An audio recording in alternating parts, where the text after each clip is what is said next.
Well, good evening, everybody. This is the good, the bad, and the sacred. We are back again for another episode. This is episode number 2.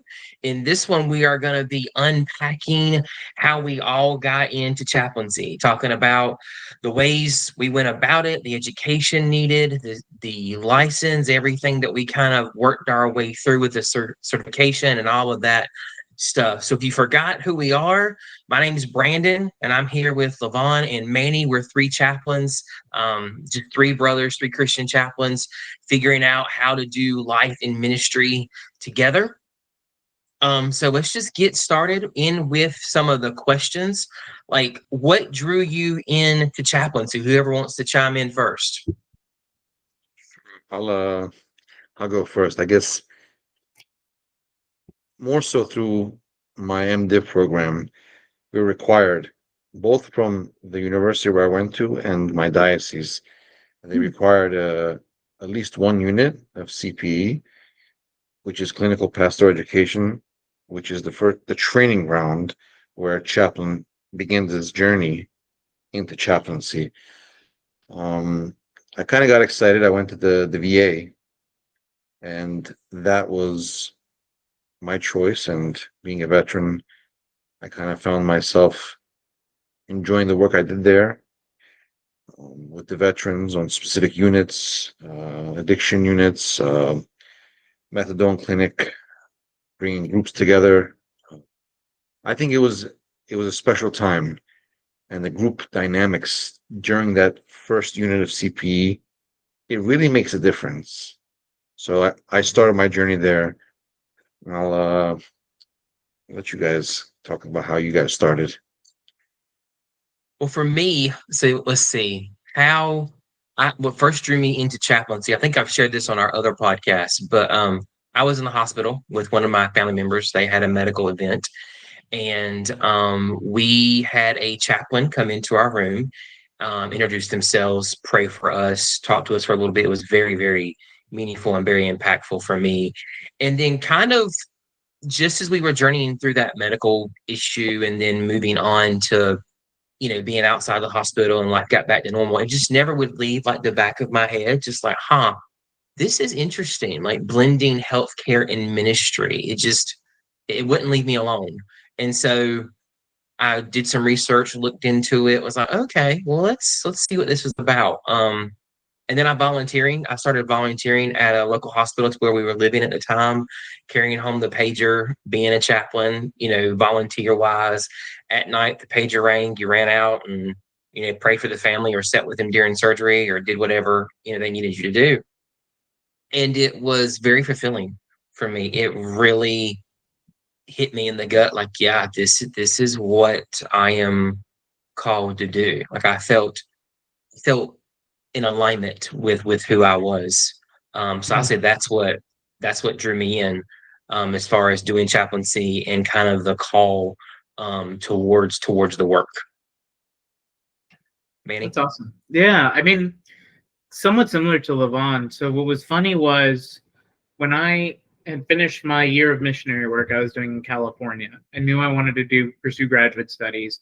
And it was funny because I really entered with the mindset that my future career was actually going to be campus ministry, like working on college campuses, supporting students and doing that kind of work. So then in my second year of studies, we had to do an internship program at anywhere you basically wanted that was, Catholic or, ministry driven. And I ended up working at one of the local Catholic universities there. And I just remember I was like, is this it? This is the work? I hated it. I was like, I hate making flyers. Like, I'm so tired of it. Like, I was so frustrated. And I was like, I don't want to fill out Excel sheets during the day. Like, I want to talk with students. Like, this is what I signed up for. What am I doing? But the person I was with, the mentor, they tried to be helpful, and they were like, it's part of the ministry, it's part of the logistics, the paperwork. And I was just like, I don't know, this isn't for me. So then I was part of my program for my Master's of Divinity required that we do internship for CPE during the summer. And I ended up picking a hospital right there close by to my university and got accepted and joined. And after that, it was funny, like that first couple days, I was like, okay, so where's all the paperwork? Like, where's all the stuff we got to do? And they're like, no, you just chart your visits and you just click a few boxes, do this, do that, you're good. And I'm like, well, what do we do the rest of the time? They're like, go visit patients, like go interact with nurses. And I'm like, wait, so you're saying like most of my day I'm interacting with people? And they were like, yeah, that's what we do. I was blown away. And I was like, this is what I was called to do, is like actually be with the people, like actually serve the people, minister and be present. And I felt like chaplaincy really gave me that framework, that ability, that ministry setting to really like, I'm just here for you and I just get to be present with you. Like I don't have to worry about the logistics. I don't have to worry about all the party planning. Like I don't have to worry about all of that. My job is like, I'm going to sit with you in your best moments or in your worst moments, whatever you need, and let's just be together. And maybe that's prayer, maybe that's just emotional support, whatever it might be. And from there, I mean, that's kind of where it all kicked off. And I fell in love with the ministry from there. So it was funny because when I first entered, never had the mentality that I would ever be a chaplain. Like I always thought chaplaincy from the Catholic perspective was just priests because they do the anointings. And as a Catholic, I'm like, okay, so I'm not really going to be able to do much. But then quickly when I entered the hospital, I realized I'm like, oh no, the priest is there for maybe 5, 10, 15 minutes and then poof, gone. He's got to run to the next one. So as a lay Catholic, I was like, oh wow, like I actually do play a valuable role here. Yeah. And now it's discovering how does God want me to respond to that. So that's been the fun part of the journey, I would say. Yeah. I think it's really neat that all three of us, I think, described one of the definitions that I would give to chaplaincy or talk about chaplaincy through, which would be it is a ministry of presence. It is, sitting with the broken, sitting with the suffering, being involved in someone's worst days, of their life when it just smacks you against the face. Like it is just, you can't run from it. You have to sit in this moment. And that's one of the ways I would describe chaplaincy is a ministry of presence. Someone that's going to enter your world, make you feel safe, non-anxious, it's going to calm you down, allow you to lean on them for the time that they're with you. But yeah. So here's an interesting thing that I think is, because we all three come from different backgrounds. Brandon, hold on a second. I want to say something on that, because I was actually, you were talking about definition of chaplaincy. Something just sparked my mind too. Sure. One thing that I thought about, another element that I think is so significant and so valuable. And I don't know about you guys what it's been like, but I find the non-judgmental presence such an important part of it also. I joke with my Catholic friends that I visit with or that I meet here. I'm like, I have probably heard so many confessions that I just can't forgive people's sins for at this point, because people, I think, especially with chaplains, they confide anything and I've heard cheaters. I've heard people like share, I don't know how many crimes I've probably heard, but people just confess, basically. They share it all. And it's, I think, because of the presence, like you mentioned, and I think it's because they realize with us, it's like, we bring trust. Like there's a level of value in there. Yeah, that's exactly right. Like I think people feel something different with us. They're like other providers, they do great work. No ragging on them. Like doctors, social workers, everybody does amazing. But there's something powerful about the chaplain presence where people just open up. And they will open up everything. And in some ways, they will. I really recognize on my side. What this guy's on my side right now. Yeah, that's exactly right. Like I feel it's the analogy I like to use is it's like Moses and the burning bush. Like it's sacred space I'm entering into right now. Absolutely. And you are allowing me to be present there. Yeah. So when you're talking about like definitions of chaplaincy, I was like, oh, I that came to my mind immediately. Levon, you were saying some stuff. No, just when you said that, when you were saying all these things that you've seen, heard, witnessed, and you're saying there's this sacred, it's because the chaplain is on my side. The chaplain is not going to go and he's my advocate. He's my security. Like you guys mentioned, there's are pieces like this one's with me. Everyone else Mhm. might unsafe or might be wanting to do what they need to do because they need to do it. But this one, this professional is coming here just for me. Mm. Yeah. Yeah. Safe for me. Yeah. Speaking of that non-judgmental presence, one of the images that I think about when I think about chaplaincy is Jesus with the woman at the well. I mean, Mm. there's no judgment there in the text. Jesus never, berates her for her sin or calls her out or, corrects her theology or nothing like that. He simply offers her living water and she Mm. accepts it. And I think that non-judgmental presence of go and sin no more, like look around, they're all gone. Yeah, I know I'm mixing Bible stories now, but look around, they're all gone and they don't judge you. Why would I judge you? Go and sin no more. But yeah, absolutely, Manny. I have heard hundreds of confessions of just people needing to be heard, needing to be humanized for the moments that they have before whatever it is that they're facing, a diagnosis, a surgery, having to return home without, a medical team around them, whatever the case may be. Yeah, Um, a priest I heard today. Sorry, one last thing on that. A priest I go heard ahead. today. He said when he does prison ministry on top of his church ministry and everything he does, and he said oftentimes when you meet the prisoners, usually they're the first time you meet them, they're usually sorry they got caught. That's the first thing. Mm, But he said later on, as they get to know you and they grow more comfortable with you, he said that's really where you start to see true sorrow, true repentance, true sincerity for like, I messed up. I yep, did the wrong thing. I need to get absolutely. this off my chest and I need freedom. Like not obviously freedom from the bars, but like spiritual Right. freedom. Yeah. So Yeah. I No, think what you said there was so true. It's like people just need to get it off their chest and need mhm, that freedom. Need it. I do. Yeah. I was so part of my ministry journey stumbling into chaplaincy and what I do now. I was a counseling intern for a church, and I was part of their prison counseling because I have a smaller master's in pastoral counseling besides my MDiv, and counseling those guys in prison. And this was a minimal security, so they were on their way back into society. Um, but I will say we accomplished more in that like 3 month stint that we were with them that it would take me years to Hmm. accomplish that on the outside world Wow. with someone sitting, across from me because Hmm. just the walls are down.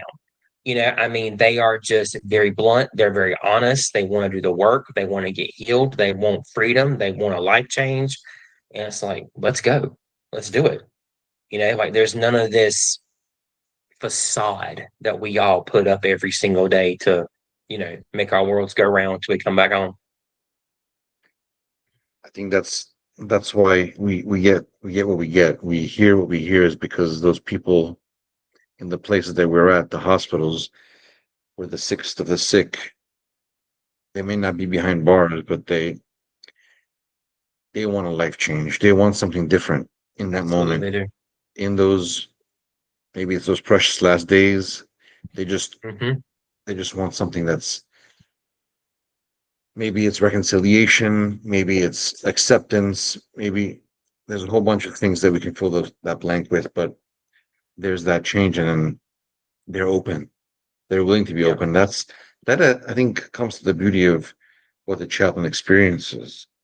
And Absolutely.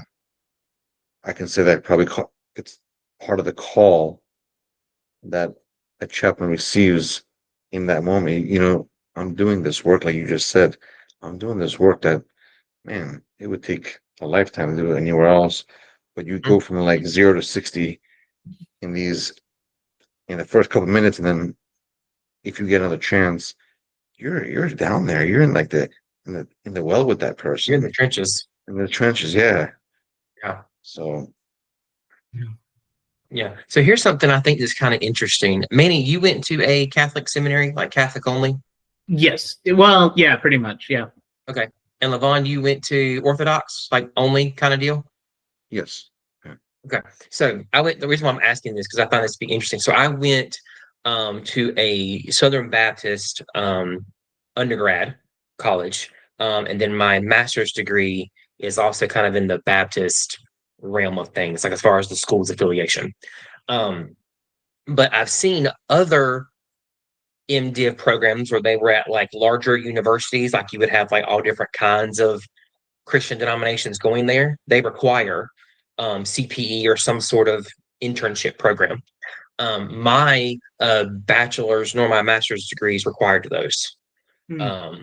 As far as me getting my education, so all of my CPE work, all of my internships were post my graduation. I just think it's interesting how they were both a part of yours, but not necessarily a part of mine. And we all went to like three distinctive denominational seminaries. Mhm. So I just think that's interesting when it comes to how that shapes your ministry. And if I had to do over again, yeah, I mean, I would have done a CP intern. Maybe I wouldn't have been so lost and having to like stumble my way into chaplaincy and figure out, well, where am I going to go? Am I going to be in the pulpit? Am I going to be in the world? Am I going to be in the hospital? Am I going to the mission field? What am I doing? So I do think it's a very valuable thing to have some sort of practicum as part of your bachelor's or master's degree. What I think is great too is I noticed like in the Catholic world specifically, pretty much almost every diocese in the U.S. when they require their guys to do CPE in formation, those guys are working hand in hand usually with the chaplains. So they're seeing what chaplains they get training not only on what chaplains do, but I think too they really recognize and realize the value that if God still continues to call them to the priesthood, that their priesthood will bring eventually to the world of the hospital. Because the reality is we don't have a ton of priests that are hospital chaplains. That's just the reality of our world.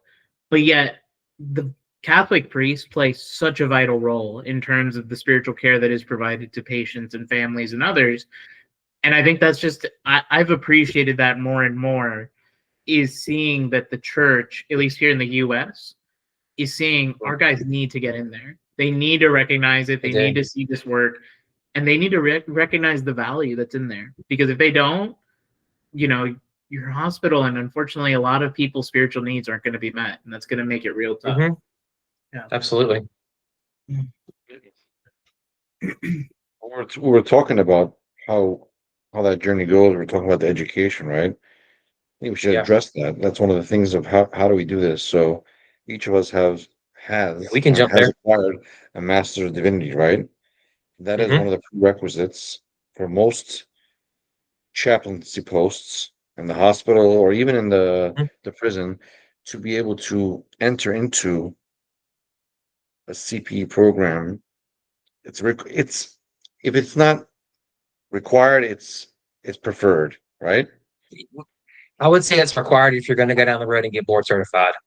There you go. Okay. I mean, to get an accept or a not an exception, I forget the word they use. We'll just say exception. To get a exception to the MDiv is not an easy thing to do when you're talking about board certification. So MDiv is the first thing. It's like you're going to get that from whatever denomination. I guess even going outside of our faith, three of us going into other faiths, they need their whatever the equivalent of their MDiv is.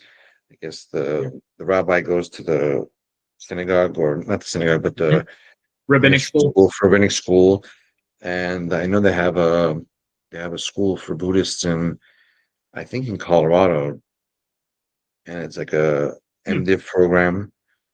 So I'm not sure.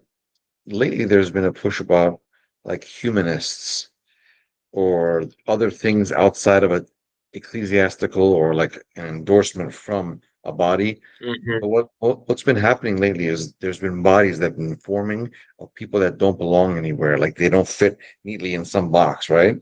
And Right. there's been, you guys can also tell me about this too, obviously.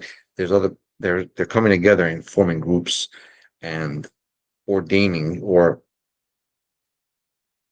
endorsing chaplains with no affiliation to some specific organized organ, I guess, like affiliation with a church or affiliation with Right. some specific religion. Yeah. So as far as like laying it out, you have to have a master's of divinity. I would say in the majority of cases, like 90, 99% type of deal. You have to have one CPE unit. So having one CPE unit and one in the master's of divinity kind of qualifies you to do the residency program. And if you're going through a secular or Christian hospital, that's going to run you 3 units. So you'll have 4 units of CPE by the time you're done. If you're going federal and going to the VA is a 4 unit residency, as far as I understand. So Oh, I didn't you know would that. be able to, um, uh, be certified after that. So Oh, once you have done your MDiv, you've gotten your 1 unit, you've done your residency, then you find a job as a chaplain, and you have to work as a chaplain for a year, 40 hours a week, full time, or 2,000 hours. And Uh-huh. that gets you what you need to be board certified, at least in the Protestant world of things, or outside the Catholic world of things. Let me say it that way, because the Catholics have their own certification board, and so does Jews. They have their own certification board for the Jewish faith.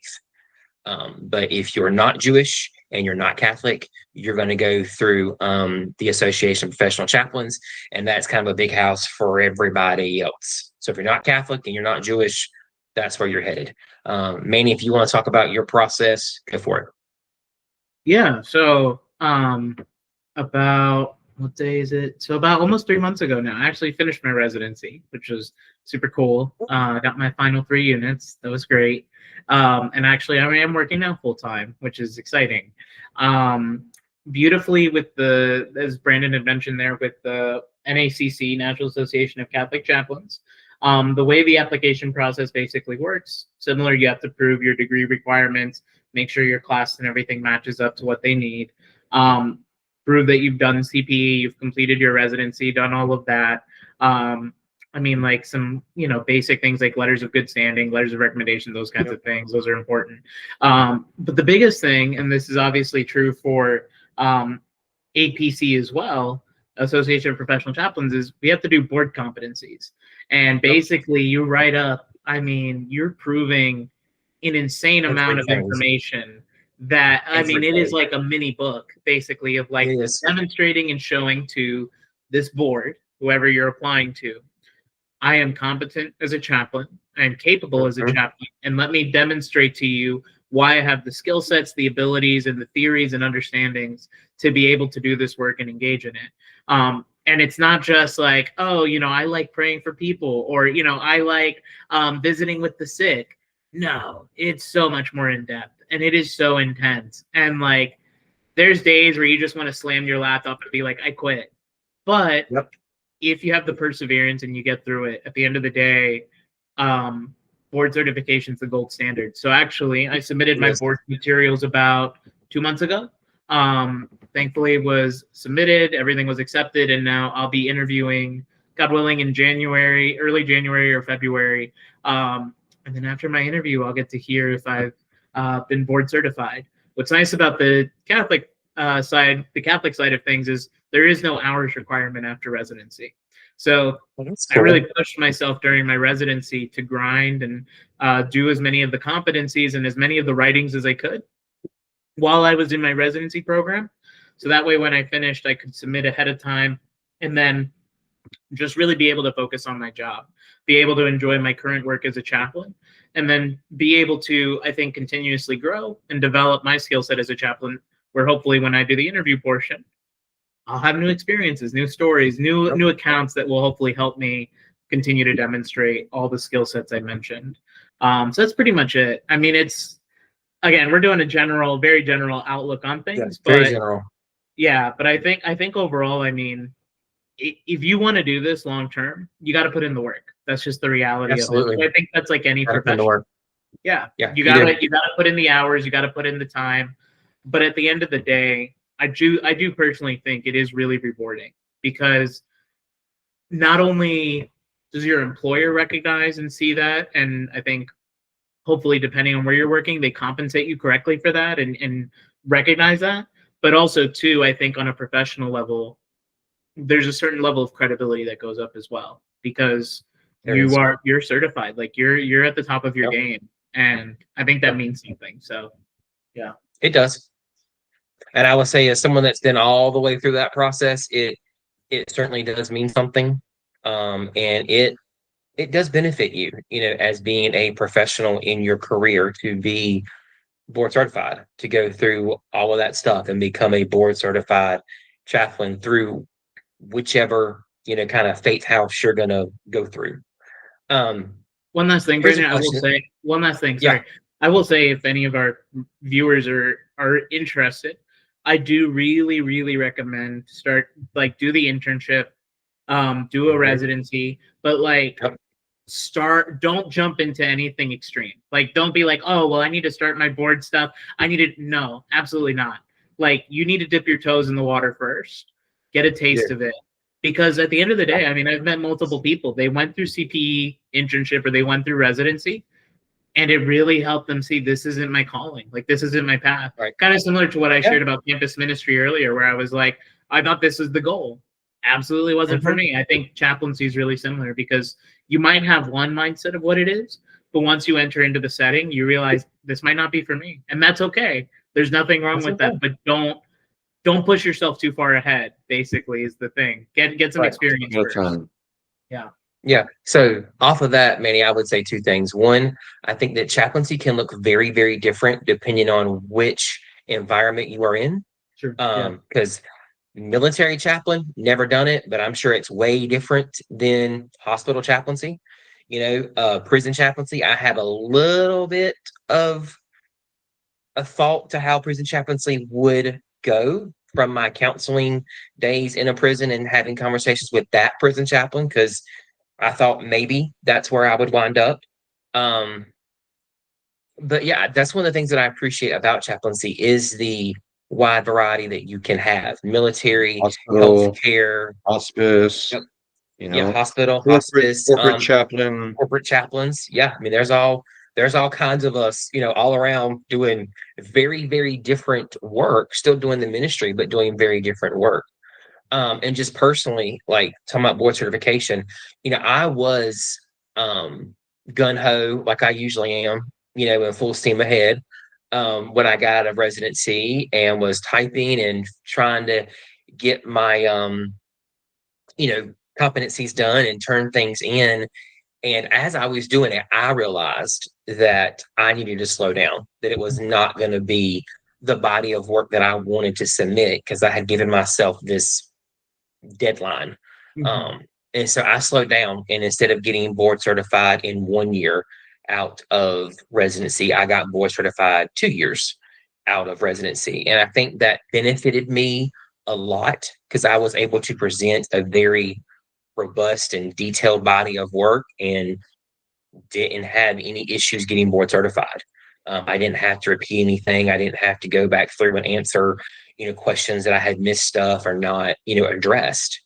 So I think there can be real wisdom in, slowing down, figuring out this is where you want to be. And internship helps you with that. Residency helps you with that. If you're like, nope, not for me, that's totally cool. That's fine. You got some good experience and some good education, and you do you, and go on and go into pulpit ministry or go to the mission field or go wherever you think God um is calling you to go. Vaughn, do you have anything to add? You know, mine wasn't like that either. It wasn't 2 years afterwards. I've been my residency finished in 2000, end of 2008, 2019. Mm. I went back. I went back as a priest priest intern for many years. I did ministry within the church. I did hospice. I feel like someone's path is never this linear thing that you just It's okay. not. I know what we're talking about is how to get someone from point A to point B to point C. Yep. But sometimes you'll go to church ministry, for instance. You'll do Mhm. preaching. You'll be at the pulpit, and all of a sudden, you know what? This ain't for you anymore. And you find your way back, or you find your way to chaplaincy. I find my way back to chaplaincy. Yep. So um, sometimes I always question. I say, you know what? Sometimes I miss giving the sermon on a Sunday or teaching without these restrictions of a chaplain. There's a lot of beautiful things in chaplaincy, and also there's things like sometimes the EVS workers, the environmental workers, or the nurses, they go inside and they do that. Oh, we pray with them. And I'm like, geez, I can't even go do that just because the fact that I'm the chaplain, I can't like, I'm gonna go pray with them. Because like we were just saying earlier, it's not only about Right. prayer. There's Sure. psychology, there's Yep. sociology, there's Mhm. there's like there's a whole bunch of fields jammed up into chaplaincy. It's not just the common myth is like, hey, All we the do is pray with chaplain, people. you just what do? You just go pray? You get paid for Right. that? Well, it's not even it's just one aspect Mhm. of this big wheelhouse of things that a chaplain does. Hmm. And that one thing that we all started with from our denominations, our faith tradition, is not even the thing that we're allowed to go and just do, just a la carte. Like, let me just go do that. You can't even do that. You're Right. restricted from it. Be Right. like So going up, be like going up to a doctor and being like, "Oh, so you just write prescriptions all day?"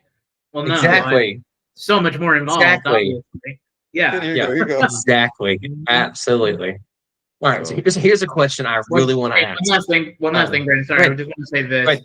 I think we've been No. talking a lot about the logistical side of like Yeah. chaplaincy side. I just want to Yep. encourage two people is like it's a big. I think the biggest thing too, at least for me personally, is it's a vocation. That's the biggest thing, and it's a Hmm. calling from God.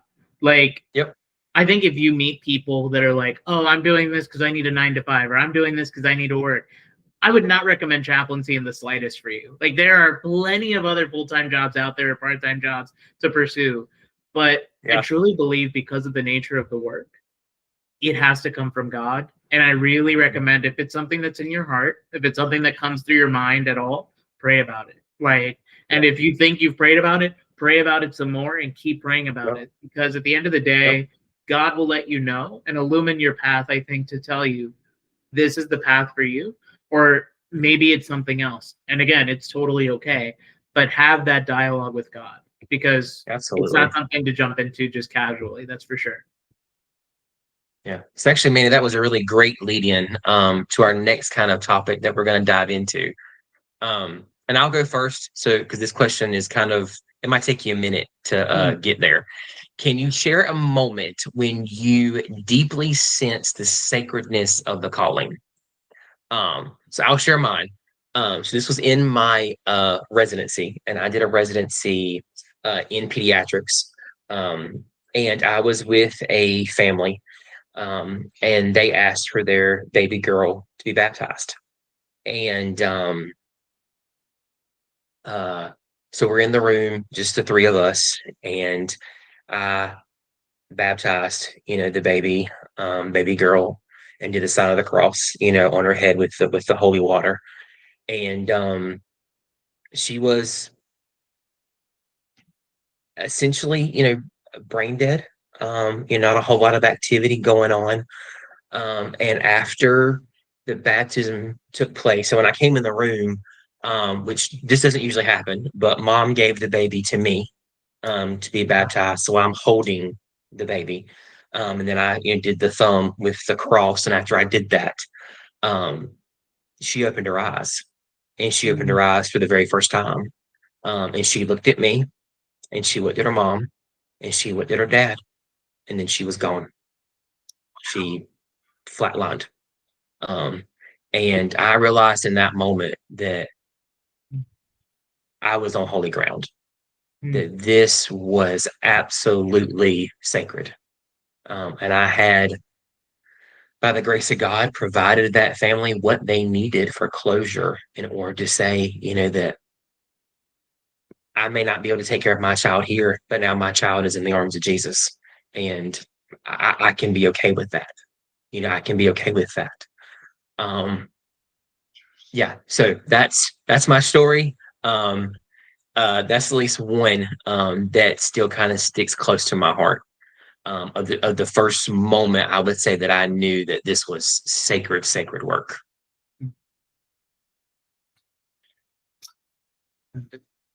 It's interesting. I don't know. I bet you have stories like that too, Manny. So I have stories like that, but to be honest, you know what the ones that hit me are the ones when I walk in and I listen to them and they're telling me stories about like meeting Jesus. They're Mm. meeting God, and it only like cements me further into my faith where I'm like flying in the clouds. What is this? What I don't know about anything. I don't hear your voice, God. And there's this person that's sick and has been in the hospital Mhm. 150,000 times, and they're looking at me Mhm. and they're entrusting their story to me, and then they tell me about how when they flatlined and they were up in this place of warmth, of joy, of immense peace. They just couldn't explain this thing.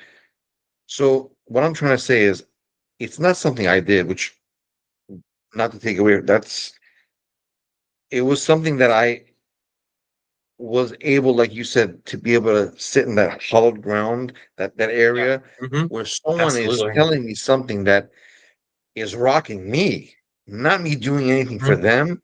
She, he, and it's happened more than once. And I'm like, you know, I I've heard priests say this. It's like I have the best job in the world. People strengthen my faith by their faith, their Mm. stories, their Wow. lived Yeah. experiences. So I'm like, whoa. Mm. And it most likely is one of those days where I'm like, what am I doing in Mhm. my life? And I go into one of these rooms and it's like, Yeah. you wake up. Yeah. There you go. Mm. Yeah, That's the my one that made me think like, it's funny. I mentioned I think Moses in the burning bush earlier, but Moses didn't start the fire. That's true. He did not. That came from God. And yet he had Mhm. the privilege of entering into the sacredness. In some ways, I Mhm. think that's kind of our role. Because the one that comes to me was during my internship. Um, and it was my first ever Code Blue. So basically, for listeners who have not been a part of a Code Blue for whatever reason, um, essentially what happened was this patient's heart stopped. And I actually got to know the family a little bit prior to this. I got to meet with them a number of times. Very, very sweet Catholic family. We made a lot of connections. They were awesome. And uh, I was nervous because how old was I? 26, I think, something like that. And I get up to the floor, to the room, and they're immediately like, chaplain, go in. And in my head, I'm like, what? Me? Who? What? Right. And I'm looking into the room, and there's like 15 people in like gowns. People are like with the patient. Like it is chaos. I mean, it's Mhm. controlled chaos, but it's chaos. And It I'm is like, chaos. okay. So I run in there. First of all, I would think I was supposed to be wearing a gown. Didn't even notice. I just went in like a bull in a china shop because they're like the wife's in there. So I'm like, okay. So I run in, and wife is just grieving. I mean, she is struggling and like emotional. And I just remember like she saw me, she said, Manny, thank you. And she just said, I'm sorry. And I said, you have nothing to apologize for. And literally, I think I just either sat down or I knelt down. I think I knelt down, and then somebody saw me and brought a chair over, which was nice. And then there wasn't much I could say. I mean, I just held her hand, and I just let her know we're here with him right now. Like we're doing as much as we can right now being here. And I just told her I'm praying for him. And that's all I could do. And he ended up surviving that day, but I think a day or two later he ended up passing. And I just remember my mentor that I worked with during my internship, he checked in with me the next day, and he's like, "How are you doing?" And I was like, "That was intense." And he's like, "Yeah." And he's like, "That's the reality we face sometimes." And he said, "Well, how are you feeling?" And I remember telling him, I said, "Is it weird that like I feel okay? Like I want to go back almost like I'm okay like dealing with that situation?" And he's like, "That shows that this might be a calling for you." And I was like, wow, okay. Because in my head, I remember when I first started chaplaincy, I was like, I don't know if I'm going to be able to handle the intense stuff. Like that might be too far for me. But then, but then as I was really getting more experience in the role and growing in comfort, I realized it's like, for whatever reason, God has kind of prepared my heart and my mind and my soul to be able to be with people in some of their worst moments. And learning that even though that is a really uncomfortable and difficult space to be in, God has graced me with enough grace to be able to be there and to be able to handle it.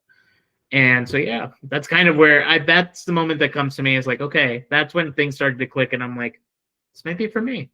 This might be where I need to go. And here I am now. Yeah. Yeah, Manny, that your comments there made me think of really two things. One, I think a poetic way to put it sometimes is that chaplaincy I had a song lyric in my head. Hang on. There it is. Okay. Chaplaincy sometimes is the storm that keeps pain in its place. Sometimes it is. Pain has a place. It's in the room. You cannot run from it in most ways, but we can try to make it not all consuming. We can try. Sometimes it still is, but we can try. And then I think to be a chaplain, I think all three of us have this. I've seen it in probably almost every chaplain I've known that's a good one, that's really good at what they do. We have this, I'm gonna say gifting because I believe it's from God. I don't think it comes from us. I think we have this gift of grace where in stressful or chaotic or painful moments, we're kind of able to slow down. We don't get all hyped up when the rest of the room is hyped up. We slow down, and we help our patients and their families slow down so that they can come to grips with the reality that they're kind of facing. Yeah. I remember that, like, after the code, there was a nurse there, and I loved her so much. She's great. She could be not intense. That's not the right word. But I know sometimes she had a very, like, comedically sarcastic personality. Let's put it that way. And she'd often, make lighthearted the serious and, crack jokes about different things that would happen. I remember after that code, I remember she was tearing up and she got emotional. And that's when you realize what you just said there, right? It's like the pain is present. You're not, no one in this room is sucking that out right now. Not even the lady who 99% of the time she can make a witty joke or she can make a quick quip about, whatever the situation is. We're not doing that right now because that's the heaviness of it. Yeah. Yeah. Absolutely. Absolutely. All right. So we've kind of covered, like the calling and the pathways, like why we do what we do, how we do what we do. I guess now I would kind of like to switch and get really practical about like our daily work and, what we do and all those kinds of things. So let's start here. What does a typical day look like as a chaplain? For the two of you, I can go first, or one of y'all can jump in. Either way. Sure. I think for me, my typical day looks like I'm responding to traumas that come in, and then when I'm off that responsibility, that duty, I check in on my units. I check in on my units, and then whatever consults come in to us as chaplains, we try to attend to. So the day varies because of my hours. I kind of tend to do more like I want to say, wow, I can't even think of the word right now. Like advanced directives, basically. So that's Yep. some hospitals do it, some chaplains in some hospitals do it, some chaplains in other hospitals don't do it. So the where I work, we do advanced directives, and I work early shift, so I tend to get a lot of this pre-surgery visits that has me filling out and completing, explaining to the patients and the families what this is, a healthcare surrogate, what is a living will advance directive, and how to make the family, especially the patient, understand what this is, and to tell them it's optional, that they can always change it. So that's part of my day, but it varies. I can get a code blue, code gold. With that, in my hospital, code gold is a stroke, a possible stroke. I mean, I think the day for me is constant. It's keeping Mhm. up with what's expected of us.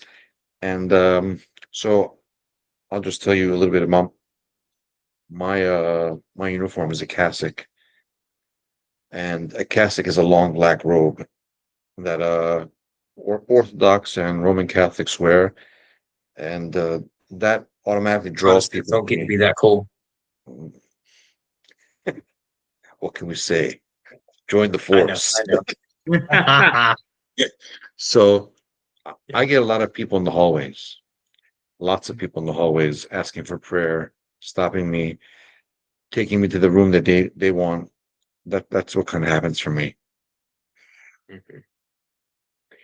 Yeah. So both me and Levon, I know, work at a level one trauma center. Manny, is your hospital a level one trauma center?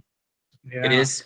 Oh wow. We Okay. only So have all three of us it, work at level one trauma it's centers. us, it's us and only one other military medical center, but they help us Okay. out if we get overwhelmed, which is really interesting. Okay. Only one. Yeah. So working at a level one trauma center, um, we do primary or on-call chaplain two, where I work, where you're for a set number of hours, you're kind of responding to everything emergent traumas, codes, code blues, stroke alerts, all those kinds of emergent things. Um, so I'm doing that several times a week. And then I also have my own units. So outside of my primary responsibilities, I am a pediatric chaplain. So I have PEDS units, so PZD, pediatric ICU, the day hospital, places like that. Um, and then also, if there's like stuff going on those floors, like if there is a code blue, I'm going to respond if I'm at work that day. Those kind of things. It's really hard to nail down a normal day, I think, working at a level one trauma center because it, there's just no telling what's going to happen when we roll into work. Mhm. It could be a quiet day, which we're not supposed to say, but it could be a quiet day where there's no traumas. Um, but then usually on those days, there's usually something popping on the floors, and we're doing lots of stuff. I will say that as a pediatric chaplain, I probably go to a lot more family meetings than most of my other colleagues do, as far as I understand their work. And for those of y'all that aren't aware, so a family meeting is called. It's in usually a pretty big conference room. It has me in there, and it has several members of the medical team. So we're talking attending doctors, nurses, surgeons, social work, chaplaincy, the bedside nurse, maybe the bedside CNA, those kinds of things. And we're all meeting with the family to understand where they are, for them to understand where we are as a medical team, to understand the diagnosis of the person or patient that's in front of them, and trying to figure out the plan to treat them as best we can, or sometimes to move them on to comfort measures where we're looking at quality of life versus quantity, and moving into palliative care and things like that. So that would be my typical day or my typical week, how that kind of rolls out for me as both a chaplain that works in a level one trauma center and as someone that has pediatric responsibilities. Awesome. Yeah. So prior to my residency, I actually worked at a level one trauma as well, major hospital, and I actually worked as a night shift chaplain. And that I would say basically the two things were responding to traumas that happened at night, which was unfortunately very frequent. Mhm. And then the other thing was, because it was night shift, a lot of deaths, a lot of responding to very Yep. serious crisis situations that would happen overnight. It was over 1,150 beds, 1,200 something beds, I think. And it's recently expanded even more, which is crazy. But it was a lot of walking. Like you would think at Yes. night it'd be calm and chill. We do a lot of walking. It was a lot of, like, my Apple Watch loved me because of how many steps I was getting, but it was nonstop. And then similar with my residency, I mean, I had a very similar experience to you guys of, primaries on calls, those types of things, and learning to navigate that world and kind of doing similar work in that field. But now in my current role, I actually work as a palliative care chaplain, specifically with pediatrics and perinatal. So on the day-to-day, what's really nice is palliative care. I think the word I keep using with people when I describe it, it is very intentional. Not that other forms of chaplaincy are not intentional. It's not meant to deride them in any way, but it is very slow. It is very purposeful. It is very much getting to know your patient, getting to know the family, and getting to know them as human beings, as people, and wanting to understand what are your desires, what are your goals, what are your hopes, all these different things. So one of the things, like for example, when I get in at 8 in the morning, typically we have a roster of patients that will have kind of already assigned to us of who's on our list for pediatrics and perinatal patients that we would be either checking in on, or they might be new patients that came in overnight that we have to follow up with. And then from there, we spend an hour literally just doing chart checks. So we're looking at the patient's medical chart and just seeing, did anything happen overnight? Did anything happen over the weekend while we were away? Maybe they had an emergency episode. Maybe they had a bad night, whatever it might be. And then usually for me as the chaplain, I'm starring certain people, or like I'm highlighting them and being like, okay, this one I need to follow up with. Or like, this parent had a really rough night. We need to go check in on them, that kind of thing. And then what's nice is if things aren't too busy, I'll actually round with the team. So I'll actually go with our palliative attending physician. I'll go with our nurse, with our care coordinator, and we'll go and round on these different people and check in. Sometimes families are present, sometimes they're not, but it's introducing kind of this holistic approach to medicine and saying, hey, we call it here at our facility, we don't call ourselves palliative care. We call ourselves supportive care services. There's some debate about that. It's whatever. But the idea is to let families know we're here to journey with you and we're here to support you. Whatever questions, whatever support we can provide, that's what we're here for. If it's like financial support, care coordinator is going to be a great person for you. If it's medical questions, or like, hey, I'm concerned about pain, or I'm concerned about this, our nurse and our physician are going to be the best people for you. I want a baptism, or I want prayer for my child. That's where I get to step in. But each of us on our team, we all play a vital role in terms of making sure these needs are being met. And I mean, it's been really beautiful. It's hard. No one likes, I'm going to be a little crude here, no one likes dead babies. No one likes dead kids. That's the reality of it. Absolutely. It's really hard. It is really hard. It's hard. But yet at the same time, we've said the word that we've entered into that sacred space, and then we've mentioned that multiple times. But it truly is, as painful and as difficult as it is, I find myself so privileged and so blessed that families allow me to enter into that space with them and journey with them and go through it and allow me. I mean, compassion from the Latin literally means to suffer with. And I think that's what we do, is we suffer with our families and our patients and the people that are there. And yeah, it pushes you, it stretches you, it challenges you. But I think at the end of the day, it makes you grow into something greater that God has planned for you too. At least that's the case for me. So yeah, absolutely does.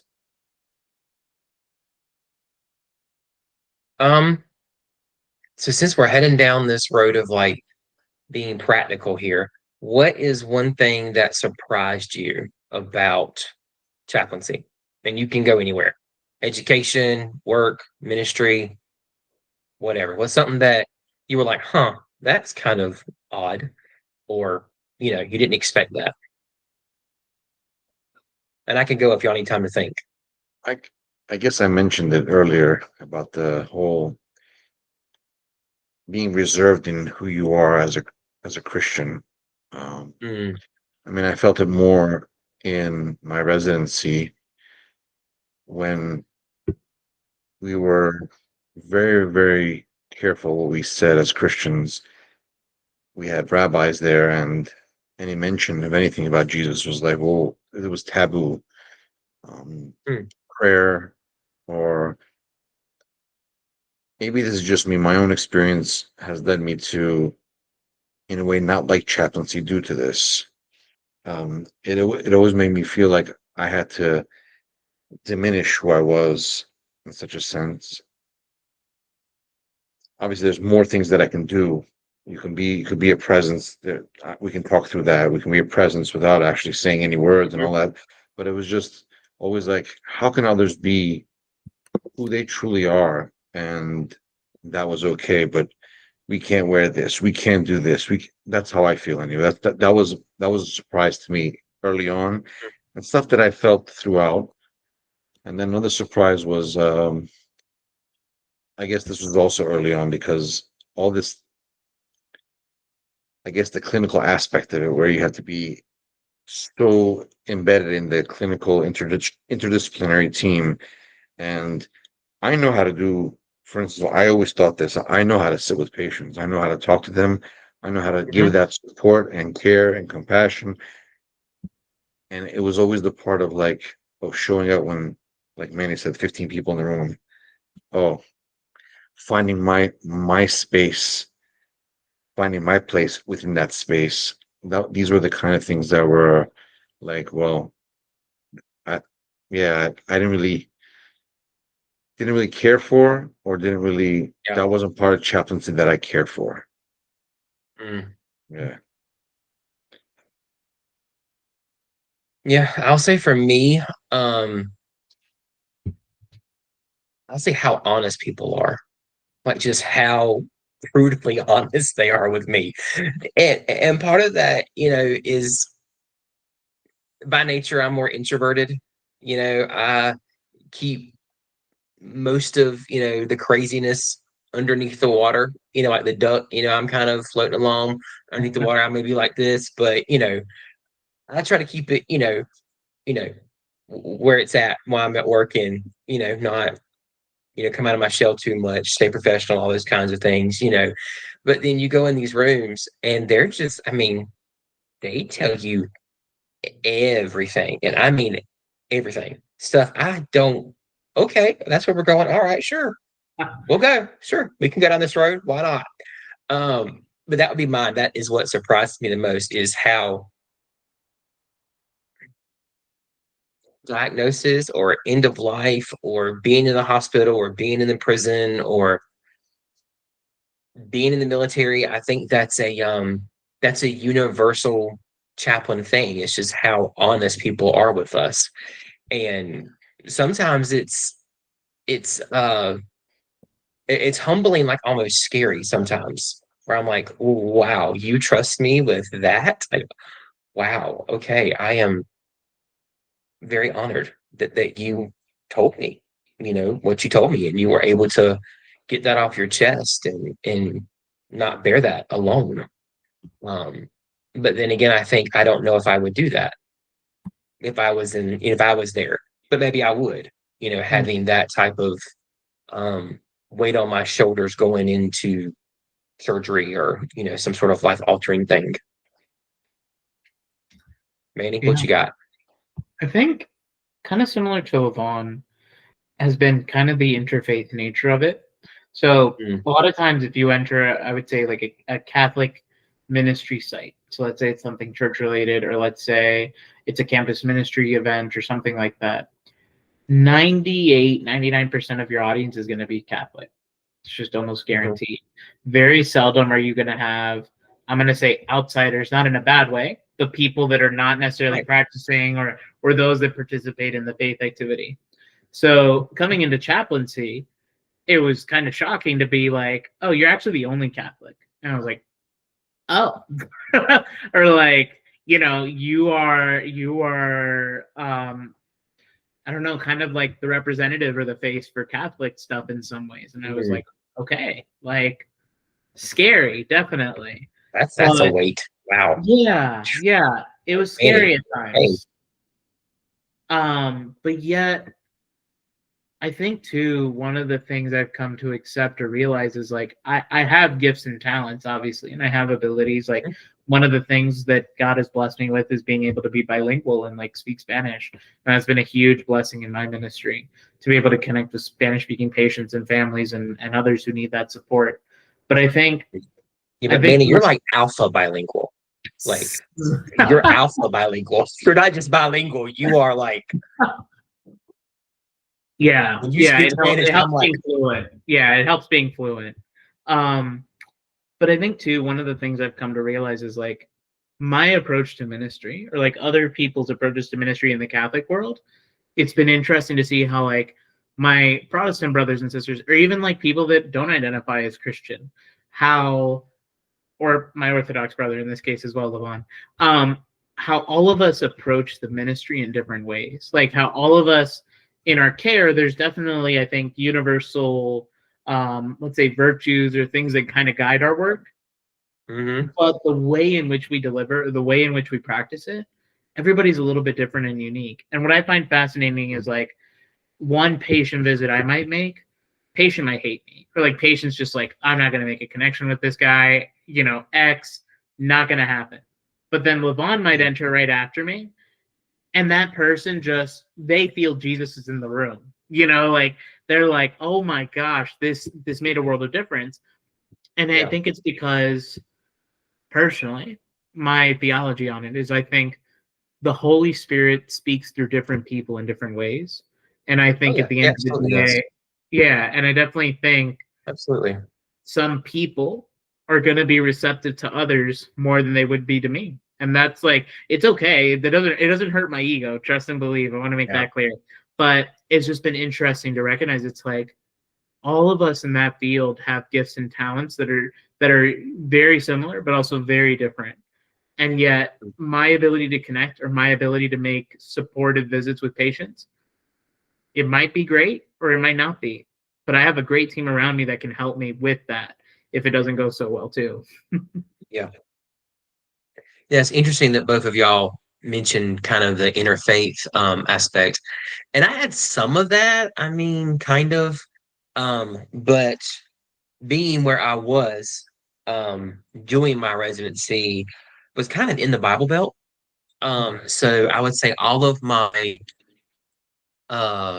counterparts in my residency were certainly Christian. Now we were different denominations, some more conservative, some more liberal, kind of a grab bag. But as far as things are concerned, we were, all Christian, which I think might be a little bit different from what the two of you kind of experienced. I just think that's interesting as far as dynamics are concerned. So we're getting on the questions here that we kind of had parsed out. Let's go with what is one advice that you would give to someone who is kind of pursuing chaplaincy? I think we kind of already covered this somewhat, but just anything else we would want to kind of throw in that bucket. I said it earlier, but I think pray. And I think too, if you do decide to pursue it, I truly believe it's essential. It's important. Have a spiritual director or have a counselor, something of that sort, because you need someone to process with. You need someone to talk to, because you guys are both married. You guys both have families in your own sense. I'm a single male living here and doing chaplaincy. And thankfully, like I have a really good counselor that I'm able to process with and talk with. And like I have that external support. And our families are great, but they're not necessarily always the most capable to be able to take that in. Yeah, Um, I don't think they can understand what we do a lot of times, and it may not be helpful to put those burdens Yeah. on them. correct. To come Exactly. home and like, this is what I did all day. No, it's Exactly. not good. I don't think so So either. That kind of thing. so Yeah. prayer obviously is important, but also like take Hmm. care of yourself. It's so essential because if you Yeah. don't, the burnout is like that so fast. Well, absolutely. Yeah, I would definitely say prayer along with you, Manny. I would also say, you know, in the education, you do something that's like called, it has different names, but basically you're meeting with your CPE educator. Sometimes it's called a 101, and sometimes it's called uh, like supervisory something other. But I found it very helpful, to be really honest with my educator about what I was dealing with. And I had phenomenal educators. Like, I would not be the chaplain I am today without having the educators that I did. One of them, really in particular, who is now gone to be with the Lord. But I'm right. having them present in my life and being able to, go to them when I was rocked, when my faith was rocked, when it was like, okay, I am struggling here to reconcile my theology and the world I live in right now. Um, and so I would say, really lean into the supervisory time that you have.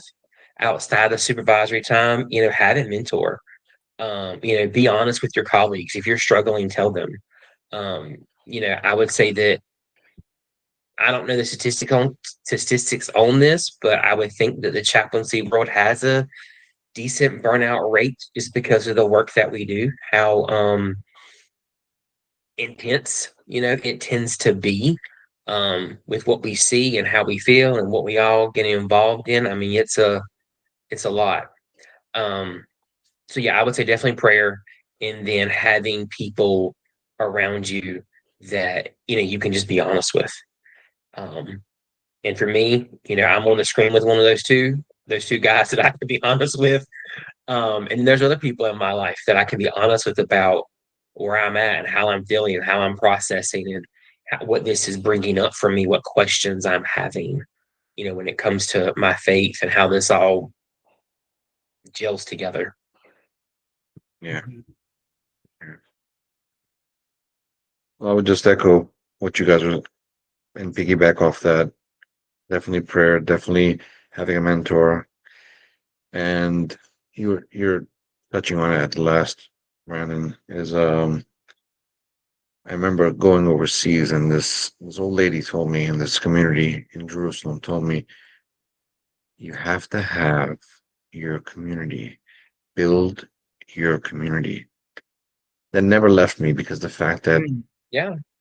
it's so interesting that we can have the mentor, which is 100%, or the someone to speak to a counselor or that in prayer, 100%. Those things you cannot get rid of. You have to have them front and center. I think you need people, and obviously we have each other. That's a very good thing. Mhm. You just have to have some other people in your lives. And a question that's always asked when we interview people is, how do you take care of yourself? Mm. And this aspect of taking care, which we call self care a lot of times, is very important Mm. because there is burnout. Oh There yeah, is it is. burnout. Absolutely. We are ministers, just because we're called Mhm. chaplains, and there's a lot of grief, there's a lot of hurt and pain that we're sitting in. And I think if we don't have Mhm. specific avenues to take care of Absolutely. ourselves, we will be overrun. And so Absolutely. prayer, mentors, friendships, community, and also those things that just fill your cup. Yep. Yeah, absolutely. Yeah. When I think about, actually, this leads us into one of our questions, so we'll just go that direction. When I think about, self-care, how do we sustain, our own kind of spiritual, physical, emotional health? Um, while we're serving others, while we're doing this incredibly um, hard and beautiful work, sometimes horrible and beautiful work, depending on where you find yourself in those moments. Mhm. I will say for me, um, I am trying uh, very hard to develop a routine for myself that is sustainable, as far as, eating, exercise, doing the things I need to do emotionally, spiritually, physically to keep my own self sustained. Because like it or not, if we don't take care of us, we cannot take care of others. And I forget who said it, but when talking of the cup, my cup runneth over, in the Psalms, that picture is used. And this preacher, pastor, said, what's in the cup is for you. What flows over the cup is for everybody else. That you need to minister and provide for people out of the overflow of what God is doing or what the Spirit is doing in your life. Um, and I've always taken that very seriously.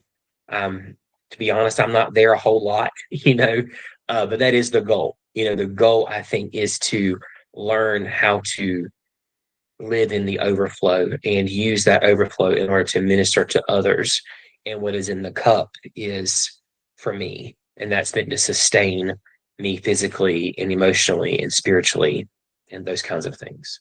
So,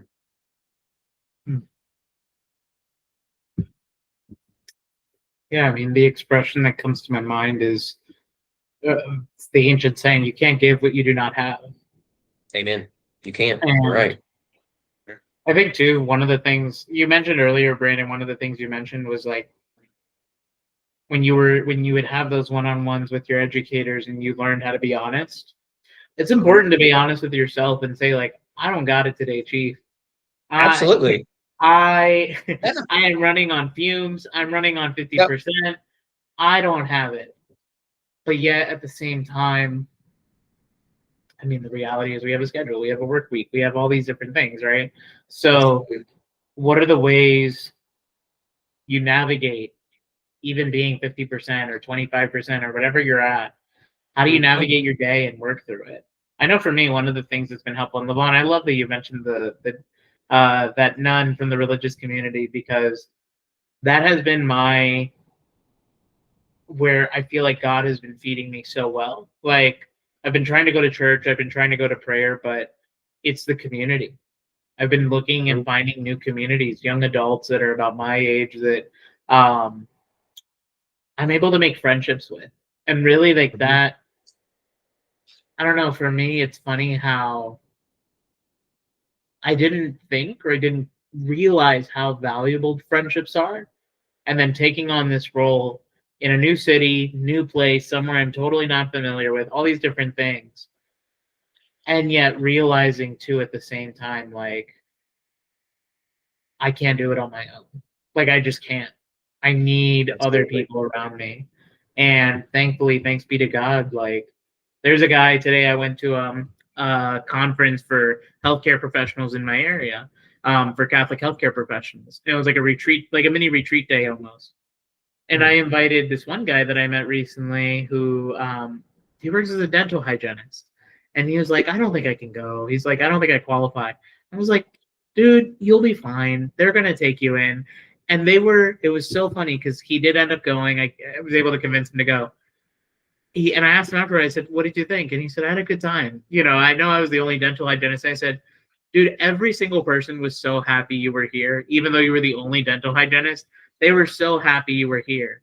And I said, I'm glad you were here because, that's a friend and it makes it so much easier to be present here. So I think friendships are what fuel, at least for me, they fuel me. They give me the energy I need. And on the rough days, man, I can call a friend or I can call some people and they can help me out a little bit sometimes in those rough moments. So yeah. Yep. Social aspect of health you need to fill, just like the body, the mind, and the spirit. You need to feel that one, and good that you're doing that. Yeah. Genesis 1, God said, it is not good for man to be alone. That's right. We are built for community. I mean, even God Himself, if prescribe to the Christian faith as we do, you believe that God is Trinity, Father, Son, Holy Spirit. God Himself lives in community Yeah. with Himself. A, So if we're a nerdy theological note. Back in Yep. like early centuries of the church, there was this group called the Desert Fathers, and the Desert Fathers.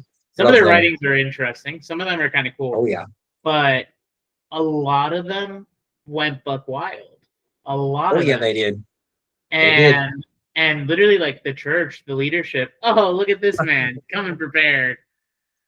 The church leadership eventually had to basically almost outlaw it and say this is not healthy. Like this can't be the standard. And eventually, basically a lot of those guys, if they felt called still, they went to like communities, like religious communities or other groups where they could still live we could call it like a semi-private life, but at the end of the day, they needed to have others around them because you can't do this. Yeah.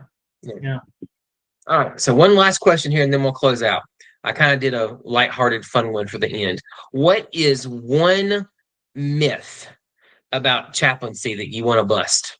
So, Mythbusters. What's one myth you want to bust? That's not something we do, or that's not all we do. Go for it. That each chaplain is an exorcist. I've never been asked to do that, but I could see why you would, Mr. Cassett. Right. Yeah. I feel like if we did like a family feud, we'd have like 99% would be like, chaplains pray all day. That's all they do. That's what we do. That's all right. we do. We pray with people. That's a myth. Yeah. That is a myth. Yeah, very rarely. I won't say very well. It doesn't happen as often as people think it does. That I, go into a room and pray with people. Correct. Do you think you find more often that people don't know what the heck we do at all, besides thinking that we pray all day? I think there's more people that don't know what the heck we do at all. Yeah, absolutely. Those who think that we just pray. Yeah. So me and my wife were on vacation, and like I said, I'm generally introverted. I'm not the type of person that's going to go strike up a conversation with a stranger or do anything like that. But we were on vacation, and this couple started talking to us. And, eventually they're going to get to, oh, so what do you do? What do you do? And I'm like, okay, I have to say what I do. Because it's a downer. It always is, and they're like, I was like, I'm a pediatric chaplain.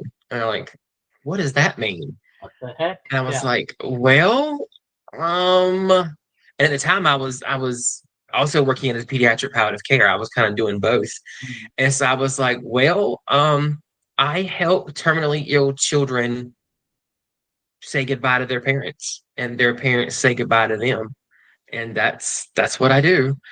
And the look on the wife's face of the couple, I will never forget, because she was just like, yeah, and just stared at me. I was like, well, that's what I do. Because I was trying to say it like in a way that they could understand in a succinct way of what I do. I help them say goodbye. I help them cope with all. I pray for people. I should have just said I pray for people. That would have been a lot. That would have been a lot easier. After that day, they were probably like, yeah, we're not having kids. We're good. We're done. Yeah. Yeah. And then she took a minute, and then she said, that must be really difficult work. And I'm like, yeah, it is. It's very difficult work, but it's also very rewarding. So yeah, I think prayer, we don't cast out demons a whole lot. That I got one. That every chaplain is Catholic. Because the amount of times I get asked if I'm a priest. Yeah. I'm like, no, I don't have on a cassock. I don't have on the collar. Like, I'm in, dress slacks and a button down. No, I'm not a priest. Yeah. Like, I think I would look different if I was. I would come dressed appropriately. I think one thing too, I would recommend. Sorry, Levon, were you gonna say something? I think one thing I was gonna offer up too. I think oftentimes people will expect from a chaplain, if they kind of know what our role is already, they will expect us to have all the answers. or they will expect us to Hmm. know what to say. Yeah, or know And why this is happening. yeah, Yeah, absolutely. for example, another like know what to do. So, for example, a family or a patient is crying, and you will get a call immediately from a nurse. Hey, we have tears. We have someone crying. We need a chaplain right now, immediately. That And I is one think from staff. yeah, Yeah, and I think I absolutely. think one thing to maybe suggest or dispel is like a lot of times we don't come in with the answers, man. We do not know. I think walking into it what we're going to do, what we're going to say, what we're going to figure out. But I think that's part of the work of the journey, right? Like I think of the story that comes to mind for me biblically is it's Emmaus. It's the walk of Emmaus. It's Yeah, Jesus journeying with people. it They is. don't know who you are. They don't recognize you. They may not know what a chaplain is, but they're willing to enter into that conversation. They're willing to engage. And oftentimes, kind of similar to when Christ reveals himself to the two people, the two followers, right? When people realize, oh, this is a holy man or a holy woman of God. This is someone before me who loves God and is here to help me. I think to me, like that, those are the moments where like that it clicks for them. Again, Yeah. I don't necessarily always have the answers. I don't necessarily know how to fix the situation, whatever it might be, but I'll Mhm. walk with you and I'll journey with you and I'll do what I can. And I think that's our goal in chaplaincy. We're not going to fix everything. It's just the reality. Yeah. Levon, you got anything to add? I was going to say, most of the time we come in with questions instead of answers. Mm-hmm. Questions to figure out the answers or close to get to somewhere where they feel comfortable. Right. You know, but, Absolutely. Yeah. thank Well, you. friends, I certainly hope that this journey that we've kind of walked you through has been helpful. As we've discussed, our each of our kind of vocations and where we are with chaplaincy, the pathways of how to get there, the calling, and then the practical work that we do. Um, as we're kind of closing out here, I want to take a moment and um, really say, if you are, suffering in some way, because us as chaplains, we see suffering a lot, and it's all over the world. It's, you don't get through life unscathed without suffering on some level. So first and foremost, I would encourage you to reach out to God, to reach out to the one that created you, the lover of your soul, the one that, as Jeremiah tells us, knitted you together, um, that formed you and shaped you. And then I would encourage you to find community, find brothers and sisters and friends and like-minded people that can walk with you. Um, there is this Christian song that comes to mind. I believe it's written by Casting Crowns, but I could be very wrong. Um, and the opening line of it, the song I think is called "Well," like water you get out of a well. And the opening line of it is, "I have what you need. I have what you need," and it's God talking to His people. It's Christ talking to His people. I have what you need, and that is where I would encourage you that no matter who you think you are or what you've done, you know, Christ has what you need. And you can go to him even when you can't go to anybody else. And just like the woman at the well, he will not judge you. He will not scold you. He will be there with open arms, waiting to receive you, loving you, and then helping you figure out the next steps of your life. Um, so that's how I wanted to close out, just to offer a word of encouragement to those who may be suffering, maybe dealing, just with life in general. Uh, Manny or Levon, do you have anything to add? I would say exactly what you just said at that part. He has what you need. Go to him. He loves you. And don't be afraid. You're not alone. Yeah. I think I want to pray for all the people that have asked me to pray for them, the families, loved ones, patients. And I think for you guys too, I'm sure they hold a special place in your hearts and in your minds. They do. So we take a moment to pray for them. I think too, recognizing the reality that we are flawed, broken vessels, and yet God still, through His miraculous, gracious, beautiful nature, uses us as broken vessels to do so many good things. And Levon, at one point, you were talking about kind of the struggle, I think, with your faith and learning, like, where is that? And it reminded me of John the Baptist's words to Christ: "You must increase, Yeah. I must decrease." Yeah. And Lord, I just ask you that in our roles as chaplains, may you continue to increase in us. May your word, your guidance, your wisdom, may those be the things that increase, Lord, in all the times where my selfishness, my ego, my pride, all those things start to take over. Please help them decrease. And please help me be the best chaplain you're calling me to be each day. Yeah.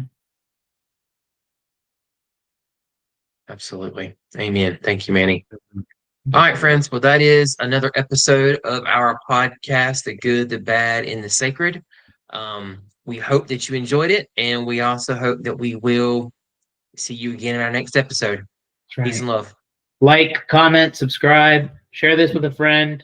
If you know Absolutely. anyone who needs this or is interested or you think needs a good word, share it. The more attention we get, the better it is, I think, not only for our continued growth as a podcast, but also I think at the end of the day, I shared this with Brandon and Levon at the very beginning. Our mission is not necessarily to be profit generating. That's not our goal. Our goal is to simply help people connect closer to God and hopefully help people learn a little bit more about us. So please share and please pray for us. That's the biggest thing too. Please pray for this work, this new endeavor, because we're just trying to follow God's will in our lives. And I think three brothers in faith and in chaplaincy are doing the best we can in that. So help us out. Thank you, guys. You guys have a good night. God bless you guys. Guys. You too.